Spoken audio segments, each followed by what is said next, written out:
What if the deadliest thing in your home isn't a fire or a gas leak, but a rat in your kitchen? Let me tell you how Lassa fever nearly claimed a patient. Hello, I'm Dr. Jenny, and welcome back to another medical mystery. Today's case: Amina, a 28-year-old teacher from rural Nigeria who walked into my clinic thinking she had malaria. Spoiler alert, it wasn't malaria. This is the story of how one tiny rat nearly turned her life upside down, and what it teaches us about Lassa fever. Grab your popcorn, but maybe store it in a sealed container first. You'll see why. Let's rewind to 1969 in Lassa. Two missionary nurses fall mysteriously ill: fever, weakness, then death. Doctors are baffled. Scientists eventually isolate a new virus. They name it after the town, Lassa virus. Plot twist: the villain wasn't some jungle monster. It was a common house guest, the multi-mammate rat, Mastomys natalensis. These rats don't get sick. They just shed the virus in urine and droppings, like messy roommates with zero boundaries. Fast forward to 3 weeks ago. Amina is energetic, loves teaching, and lives in a charming village home, with tiny wall gaps, a 5-star resort for rodents. About 12 days before seeing me, she developed a slow fever. Probably malaria, she thought. Then came a headache that questioned her life choices, a throat that felt like sandpaper, muscle aches, extreme weakness. Her sister noticed facial swelling. Bee sting? No, no bees, just Lassa fever making its grand entrance. Why Amina? She checked almost every risk box. Living in West Africa, a Lassa hotspot.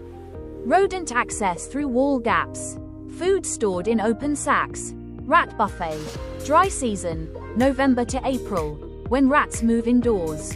When water dries up, rats relocate.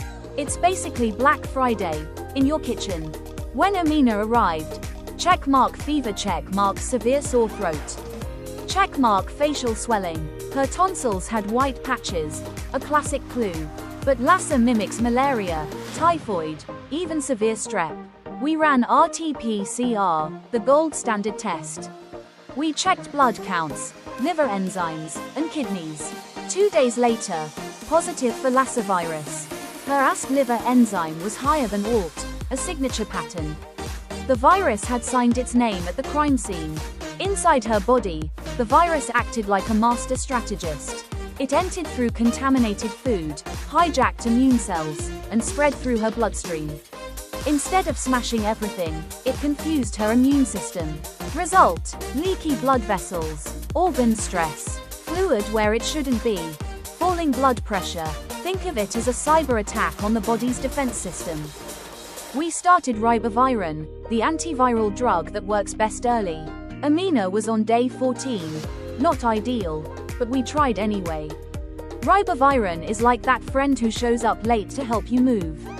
Late, yes. Still helpful, also yes. We monitored her closely.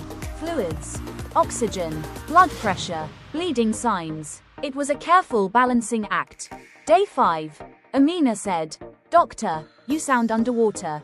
Hearing loss, a complication in about 25% of cases. But she wasn't bleeding. Her blood pressure held steady. Her fever dropped. By day 8, she was asking for real food and complaining about hospital meals. That's when I knew we were winning. As she recovered, we planned Operation Rat Defense. Seal wall gaps. Store food in metal containers. Improve waste disposal. Keep homes clean. We busted myths too. Herbs cure Lassa. False. Only dirty people get it. False. No bleeding means no Lassa. False. Anyone exposed to infected rodents can get it. Each year, up to 300,000 people in West Africa are infected.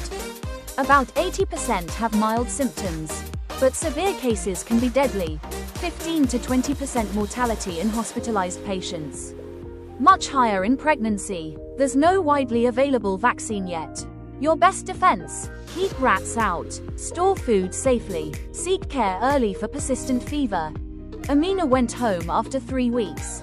She has mild hearing loss in one ear, but she's alive, teaching, and her home is now Fort Knox for rat prevention.